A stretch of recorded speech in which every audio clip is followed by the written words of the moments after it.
penjelasan, pencerahan makanan sunnah dari Islam ni ada tak istilah dia ataupun sekadar untuk syarikat atau usahawan menariskan produk ni kita kata ini makanan sunnah bagus. Mungkin Ustaz ada pencerahan.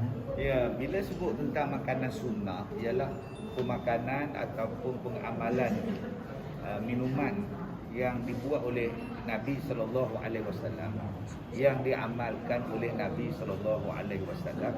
Itu asalnya. Cuma bila dah disebut biasa, disebut sebagai pemakanan sunnah. Misalnya pemakanan sunnah yang digalakkan, yang dibuat, misalnya kita kata susu kambing.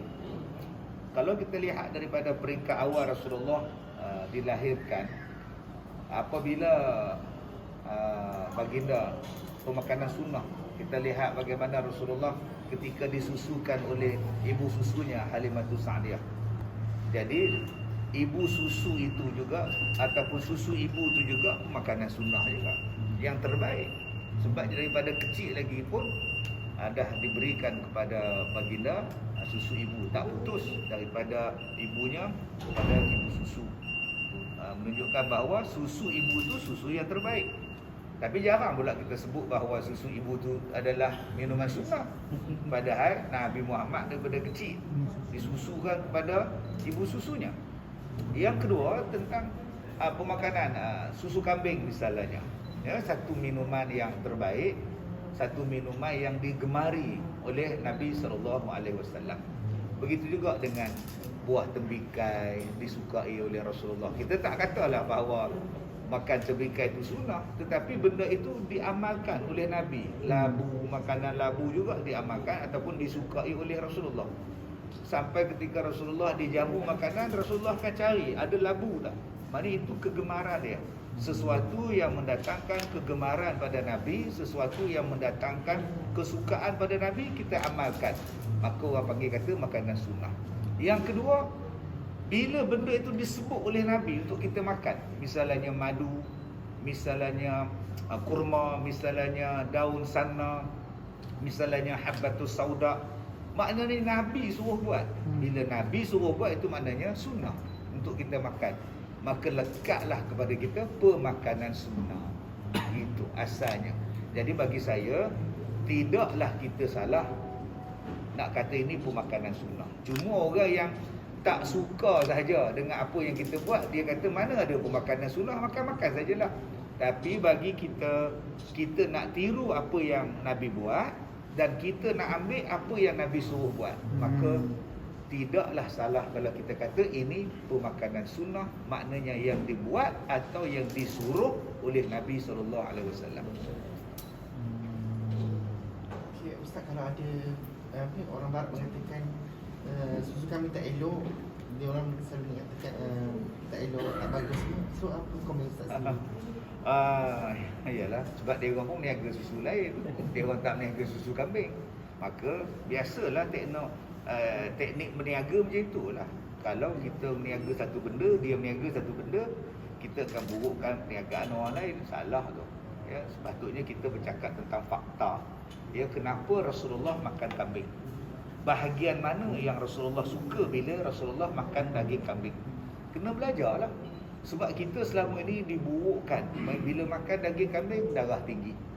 Bila makan benda yang berasaskan kambing, tak elok. Rupanya kambing lah yang paling elok. Dia orang pun makan kambing juga. Dia orang pun makan daging kambing juga. Kambing muda nama lain, anak kambing nama lain, kambing tua nama lain. Sampai berjenis-jenis nama kambing yang diberikan oleh mereka. Termasuklah dengan susu kambing. Ya, selama ni kita dimomokkan, orang Islam dimomokkan, makan benda ni naik darah tinggi, makan benda ni kolesterol, makan benda ni tak elok. Padahal mereka dah lama makan.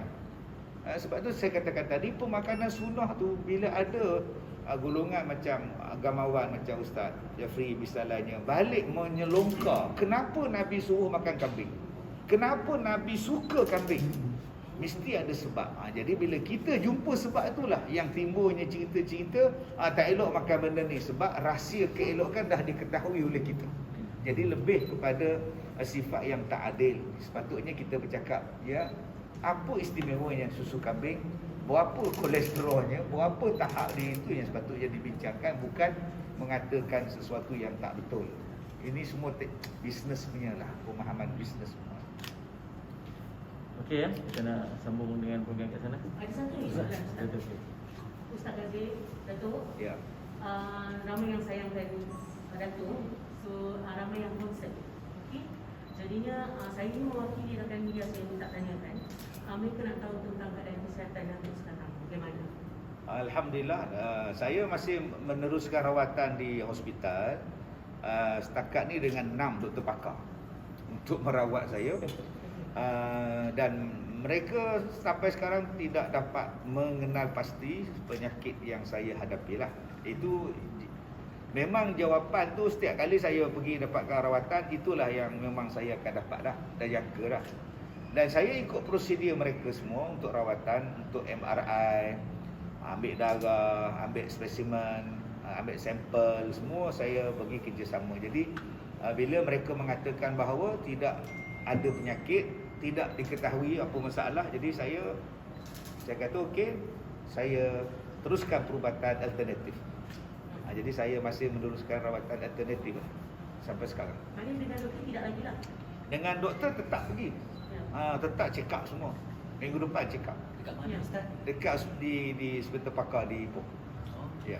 Meneruskan ikhtiar walaupun Datuk tahu tidak ada jawapan. Sebab saya takut nanti bila saya tak pergi ke rawatan moden, dia orang cakap dia tak pergi jumpa doktor pakar, nanti ada ustaz nak buat review, react pula apa dia tak pergi. Padahal saya dah membuat semua prosedur, termasuk yang 2-3 bulan lepas menjalani pembedahan. Sebab kaki saya bengkak, jadi doktor belah kaki saya. Saya benarkan doktor belah. Dan bila dibelah tidak ada darah, tidak ada nanah, tidak ada apa. Darah pun tak ada. Jadi kalau videonya ada, siapa dah nak tunjuk pada media kan, jadi kata nak cari propa pula kan. Jadi itu yang berlaku. Bukan saya tak serahkan rawatan pada pihak pakar. Dia operate kaki saya. Dan ada video dirakam bagaimana mereka belah dan tidak ada darah. Padahal saya ni makan ubat cair darah, saya ni kalau luka sikit pun akan jadi darah banyak. Tapi bila dioperate tidak ada darah dan tidak ada nanah. Okey Datuk, masih kuat untuk berjuang dan berdakwah. Apa spirit yang Datuk pegang? Saya ingat yang pertama sekali Tuhan bagi saya sakit macam-macam sebab Tuhan nak bagi benda lain. Setiap kali saya sakit, saya akan dapat benda lain. Itu yang merawat hati saya. Dan saya sentiasa pandang baik dengan Tuhan. Saya anggap dosa saya banyak, ini satu benda yang menghapuskan dosa.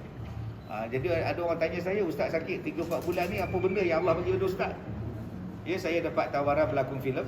Jadi saya jadi hero dan saya akan dibuat filem biografi tentang saya. Autobiografi. Jadi saya rasa syukur pada Allah, setakat ni dalam Malaysia ini filem pertama cerita tentang Ustaz daripada dia kecil sampailah sekarang. Jadi ini satu, ya, biar rahsia dulu. Nanti biar dengar yang launching nanti dengar lah. Setakat ni insya-Allah kita akan buat waktu bulan depan untuk pelancaran. Okey, sangat menarik. Macam ni experience berlakon, dah pergi set ke belum ke macam mana? Saya dah buat skrip semua saya yang ni, dia orang dah hantar pada saya dah skrip dia, sinopsis semua dah confirm. Sekarang nak mulakan penggambaran saja. InsyaAllah bulan 3 nanti. Datuk. Jadi sebab tu walaupun saya sakit, saya rasa seronok sebab ada benda Tuhan yang nak bagi pada saya. Okey. Terima kasih banyak ya. Datuk, kita